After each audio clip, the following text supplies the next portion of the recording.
Wir starten unsere Radtour ans Nordkap in Süddeutschland.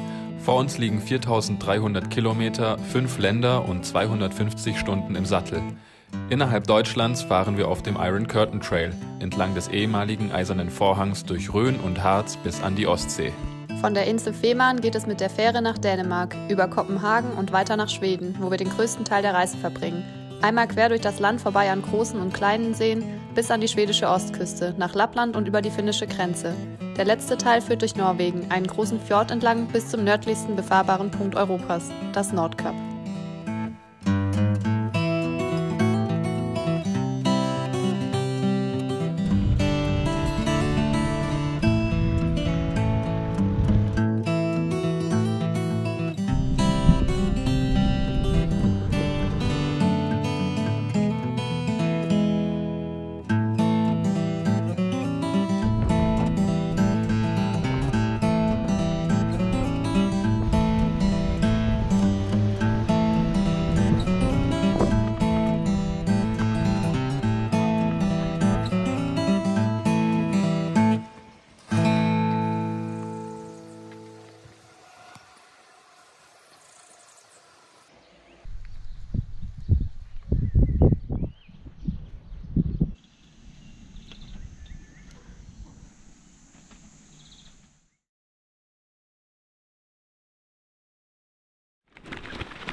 Wir stecken im Stau.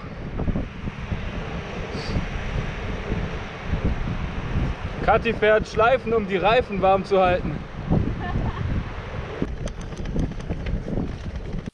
Oh oh. Ich glaube nicht. Ah, scheiße.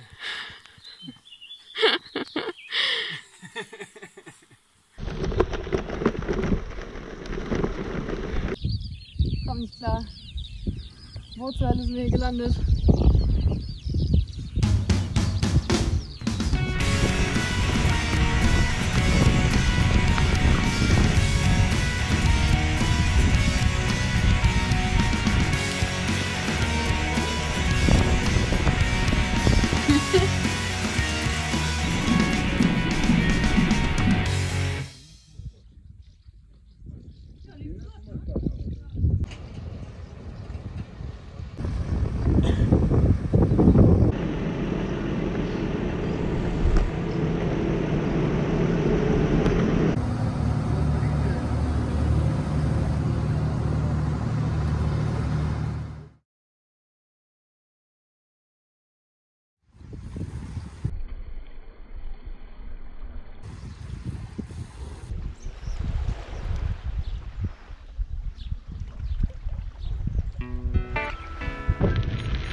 So, wir haben es gesagt, wir stehen in Dänemark tatsächlich. Hier hinter mir sieht man die Grenze. Wir sind gerade vom Schiff runtergekommen und hatten echt ein bisschen Angst, dass das gleich schief geht. Haben alles Mögliche vorbereitet, Kontakte rausgesucht, wie wir anrufen könnten.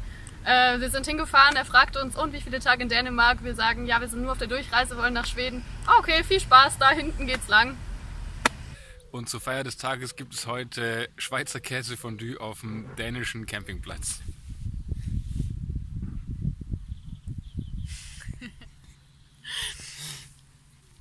Sehr, sehr lecker.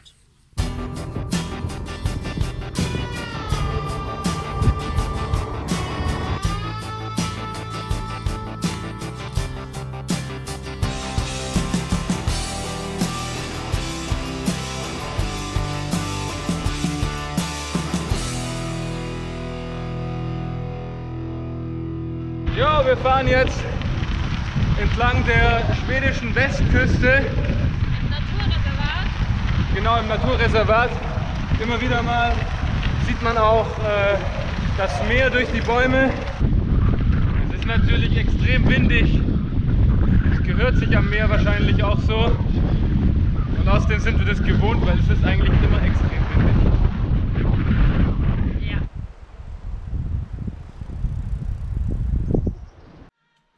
So, Frühstück Regenversion.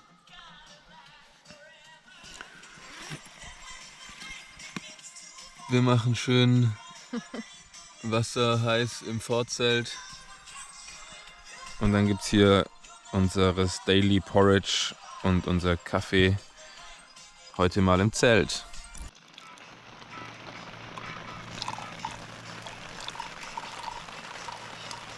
Das hat den ganzen Morgen einfach nur geschüttet.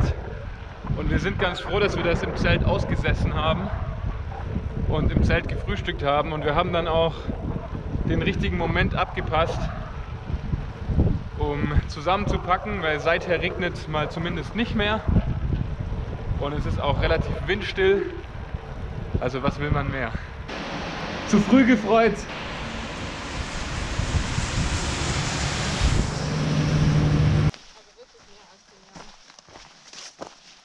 Und wir sind nach unserem Regenanfangstag tatsächlich noch 90 Kilometer gefahren. Und jetzt sehe ich mich aus, deswegen musst du die Kamera aushalten.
So, jetzt wird es langsam ungemütlich. Wir freuen uns ja über jede Überraschung auf unserer Route, aber tatsächlich schickt uns der Routenplaner hier durch. Hat mit Fahrradweg, geschweige denn Straße, nichts mehr zu tun. Und jetzt soll es da weitergehen.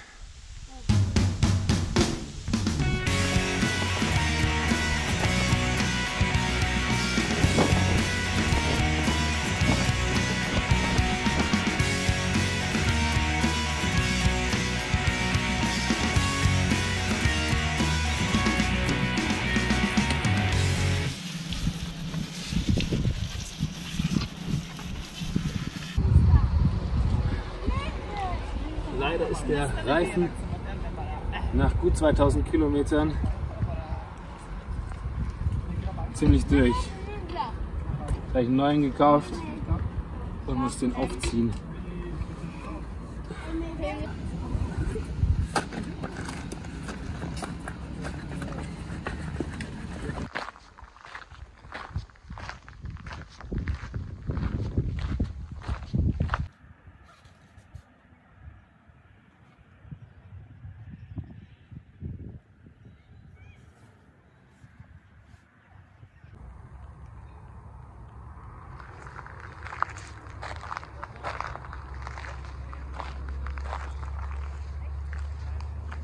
So, wir sind jetzt seit über einer Woche in Schweden und heute ist der erste Tag, der die Bezeichnung Sommertag auch mal verdient hat. Wir fahren seit Tagen an einem wunderschönen See nach dem anderen vorbei und heute können wir endlich mal baden.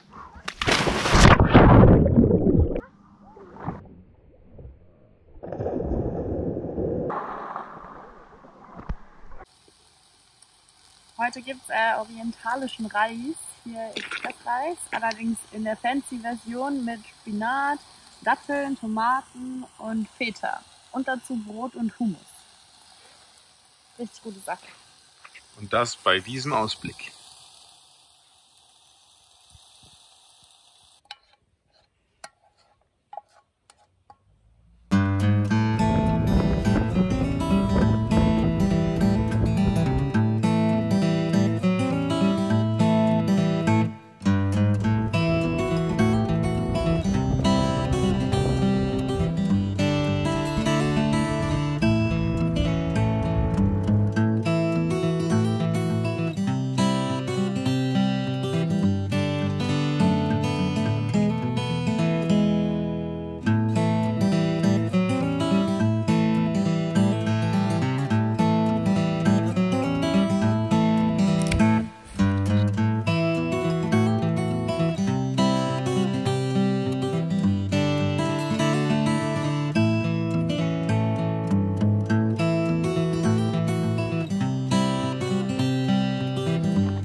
So, es ist 7:30 Uhr morgens, unsere übliche Aufstehzeit. Die Kathi nutzt die ersten Sonnenstrahlen. Es ist nämlich schon ganz schön frisch jetzt immer morgens. Aber mit Sonne ist das alles wunderbar.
Arschkalt.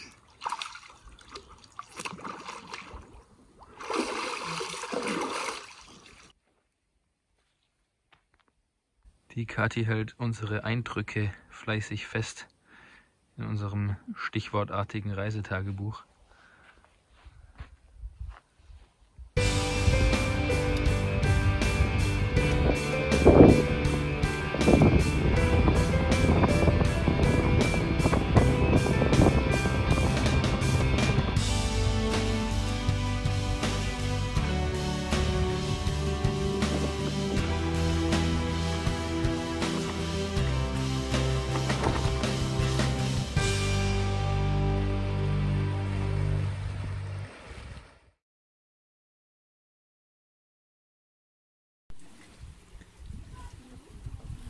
Wird's was, Kathi? Klar wird's was, es sieht verdammt lecker aus. Unser Pizza, Barbecue Pizza from the Stick.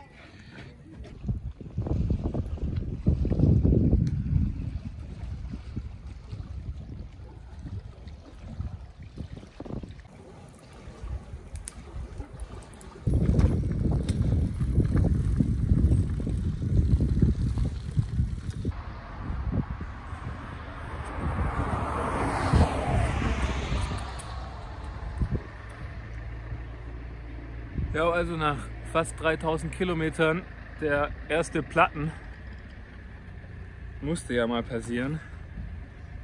Und wir haben mal wieder Glück im Unglück, dass wir direkt an einer Tankstelle sind, wo es zumindest direkt mal Kaffee gibt.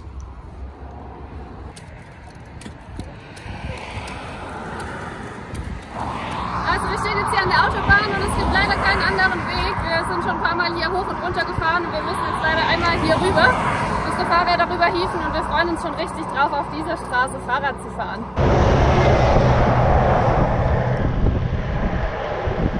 Fuck.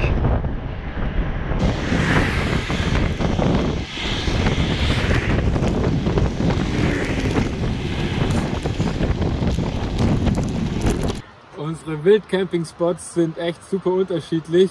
Manchmal schlagen wir unser Zelt einfach irgendwo im Nirgendwo auf. Und manchmal haben wir echt Glück und wir finden was quasi offiziell als Zeltplatz gedacht ist. So wie hier mit Feuerstelle, mit Tisch und Bänken und sogar mit einer kleinen Truhe, in der sich eben Holz befindet für das Feuer und sogar eine Axt zum Holzspalten. Was will man mehr? Und jetzt nutzen wir natürlich die Gunst der Stunde und machen noch ein schönes Feuer.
Gaskartuschenwechsel. Ja. Ziemlich hoher Verschleiß auf so einer langen Tour. Und wenn man immer so geilen Scheiß kocht wie wir sowieso. Wow.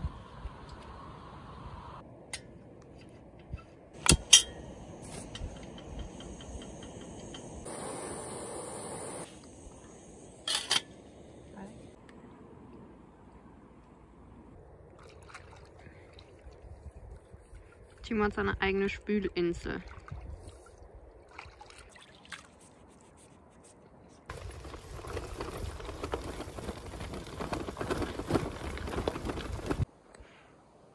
Der Polarkreis oder auf Schwedisch Polcirkelen, das coolste Restaurant am Platz.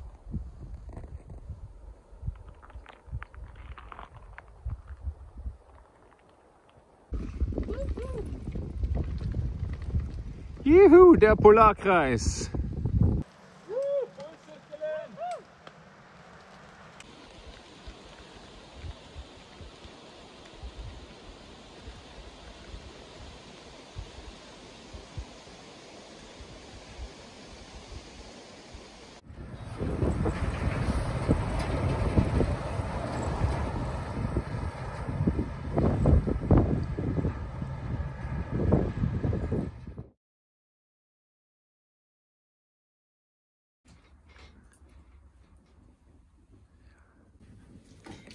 Wir haben es nach Finnland geschafft. Juhu! War gar nicht ganz einfach. Wir standen an der Grenze und haben ein bisschen Überzeugungskraft gebraucht, um die Grenzbeamtin davon zu überzeugen, dass wir unbedingt durch Finnland fahren müssen. Ja, und jetzt haben wir hier einen sehr, sehr süßen Campingplatz gefunden, der wirklich eigentlich mini ist, aber es gibt hier so eine super coole Grillhütte und jetzt können wir hier geilen Scheiß grillen, und zwar Halloumi und Nektarine vom Spieß und hier Brot und Salat und unser schönes Fläschchen teuren Rotwein aus dem finnischen Supermarkt, und ich glaube, wir sind einfach nur beide gerade ganz happy, dass wir es jetzt hierher geschafft haben und ja, der Endspurt unserer Reise ansteht.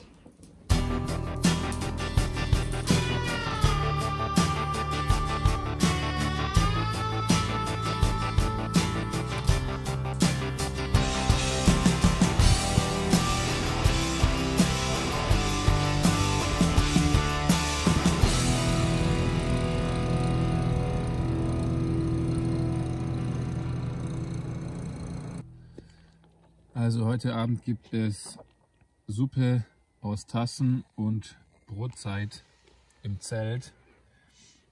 Grund dafür ist eine unbeschreibliche Mückenplage. Das haben wir schon seit ein paar Tagen, aber heute ist es, glaube ich, echt am schlimmsten. Und du kannst draußen keine 10 Sekunden am gleichen Platz stehen bleiben, ohne sofort wie so ein Schneegestöber, weiß ich nicht, aber Tausende von diesen ganz kleinen Mücken um dich rum zu haben. Und jetzt haben wir versucht, eine Suppe irgendwie zu kochen, haben die dann in diese Tassen gefüllt und sind hier ins Zelt geflüchtet.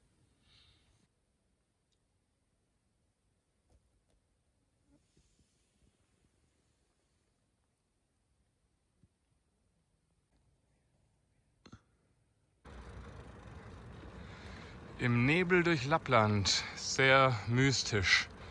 Und wieder sind wir sehr froh über unsere Warnwesten, dass man uns hier überhaupt sehen kann. Die haben wir erst in Nordschweden zum ersten Mal rausgekramt und seither fast die ganze Zeit an.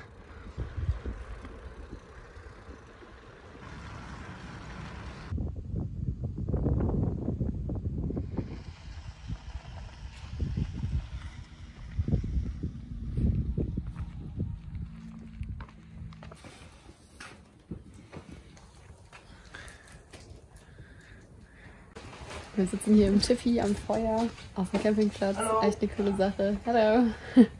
Bisschen wärmen und Kaffee trinken. Hey, hey. Ganz witzig. Mit im Zelt und hier oben ist der Abzug.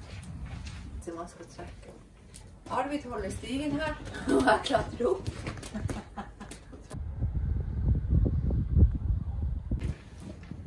September är det konfirmation.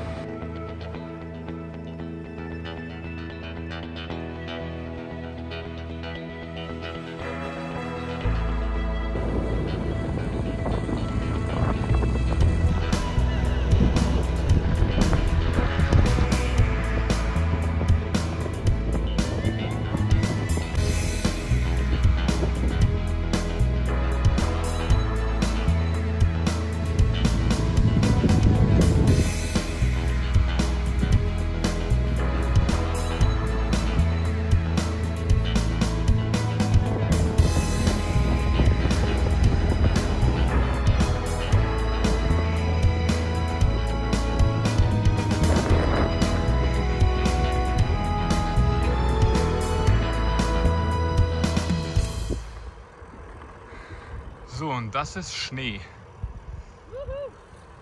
Schneeballschlacht.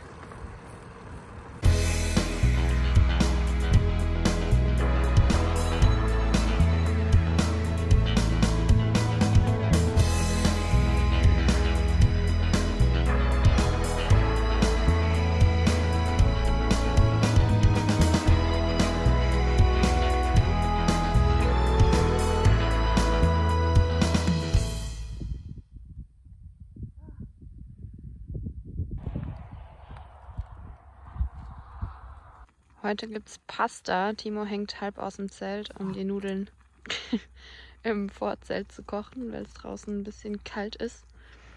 Haben wir es uns hier drin wieder gemütlich gemacht. Und zwar gibt es Spaghetti mit Pesto und Tomaten und Feta und Oliven und Parmesan.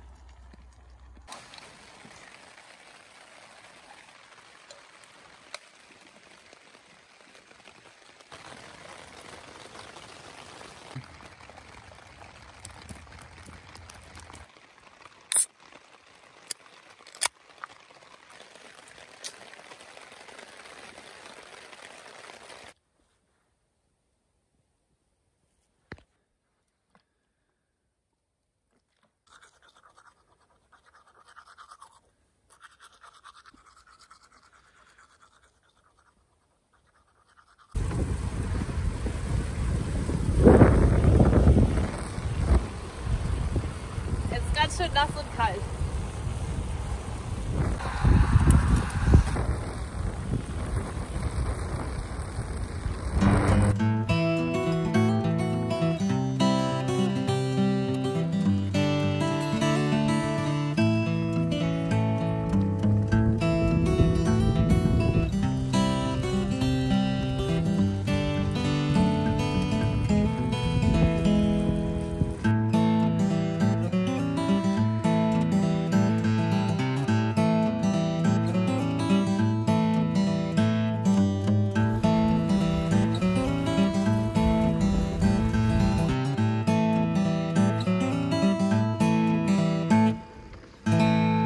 So, wir fahren jetzt gleich durch den Nordkap-Tunnel mit dem Fahrrad unter dem Meer durch auf 212 Metern unter dem Meeresspiegel und 7 Kilometer lang. Bin echt mal gespannt.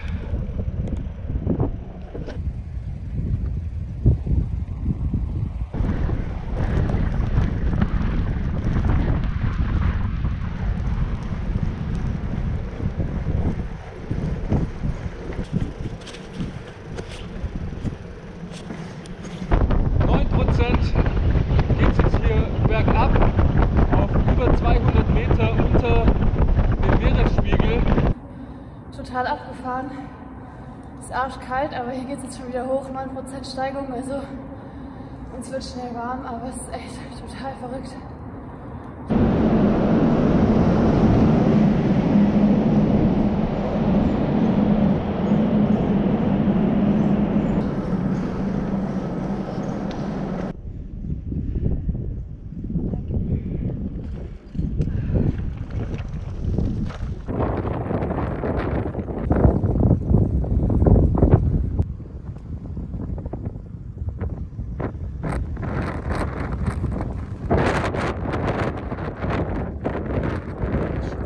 Tunnel.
In Skandinavien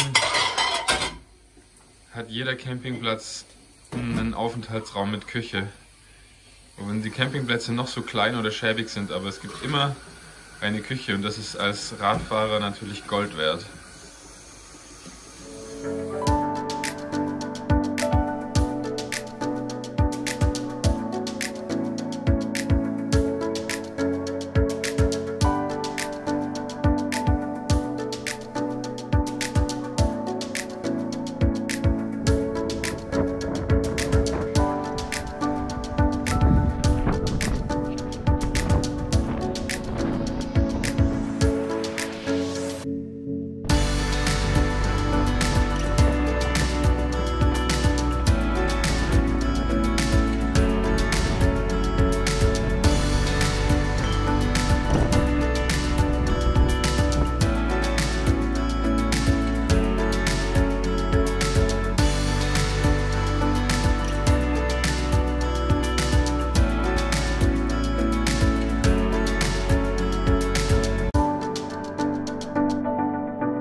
Linkes Pedal.